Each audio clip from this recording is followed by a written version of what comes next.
Here I stand. This is the only way. Okay, one of the big philosophical objections to the assertion that Christ alone is God's provision of salvation, Solus Christus, is the idea that all paths, if you think of a mountain and there's roads going up them, that at the top of the mountain is the ultimate reality or the ultimate truth, divine being, whatever you want to call it, okay? And that all roads lead to the top of the mountain. Okay. Another thing, another way to say this is that when it comes to faith, faith is what is important, all right? Not the object of your faith. What matters is that you believe.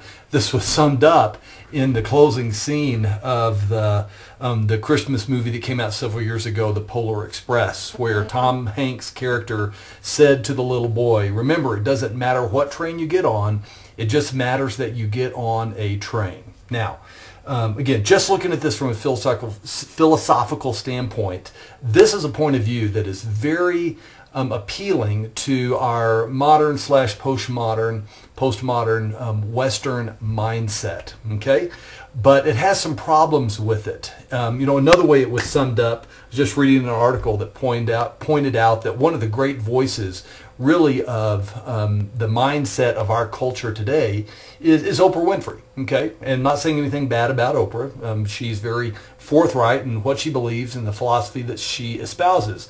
But at one point she said on her show, she said, there are millions of ways to be a human being and many paths to what you call God.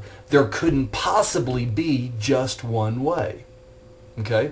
Well, that is, I would say, a point of view based upon a secular, Western, linear, philosophical thought pattern. Okay, but here are some of the issues with this. To say that surely all religions basically are the same. All roads lead to the top of the mountain. Every thought system, every religion is able to bring a person to God. Okay. First of all, let me just give an example that would argue against this from natural law itself, just the laws of physics, the world that we live in.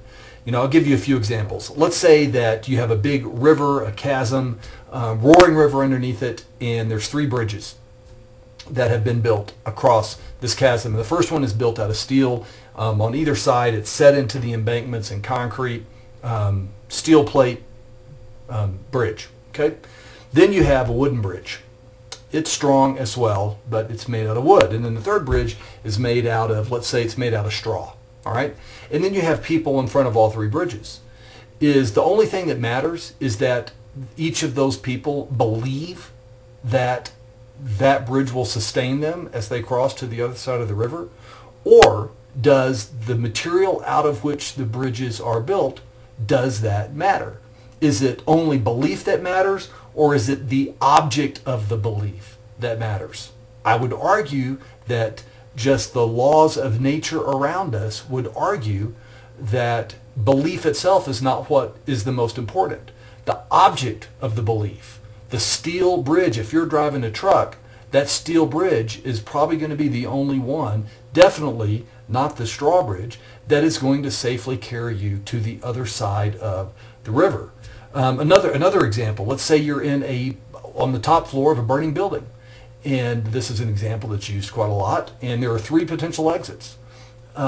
Is all that matters to you is that you believe that the exit that you choose is going to get you down?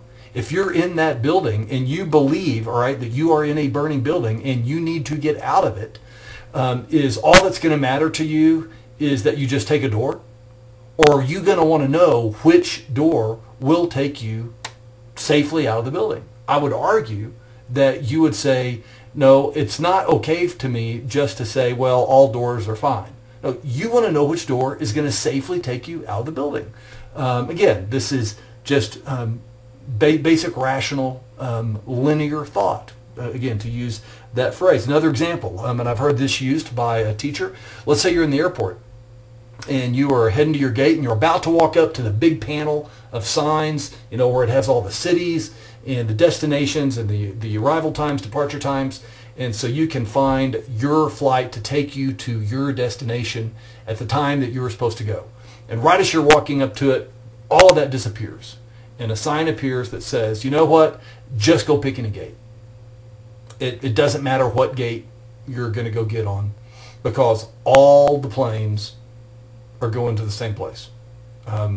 Just all planes are going to your destination. You look across the hall at another guy, and he's dressed totally different from you. You're in a Hawaiian t-shirt and flip-flops, and this guy's wearing a parka, and you're like, wait a minute. I don't think that my plane, my destination, is the same as his destination. So how can all planes go to the same destination? All right? But yet, friends, again, I'm being a little facetious here, but that's a claim that religious pluralism makes, that everything equally is going to the same place, and it doesn't matter what you believe or what path you choose. All that matters is that you're sincere about it. Just the basic reality of life itself argues against this. Okay? So based upon that, my friends, I would strongly contend that the most important thing about faith is not just faith itself.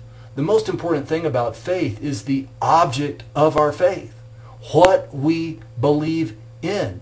If I am jumping out of the top of a burning building, to go back to the burning building again, and at the bottom there's a bunch of firemen holding a big round trampoline that I'm going to land on, you know, the minute my feet leave that ledge and I am in the air, the amount of faith that I had doesn't matter a bit.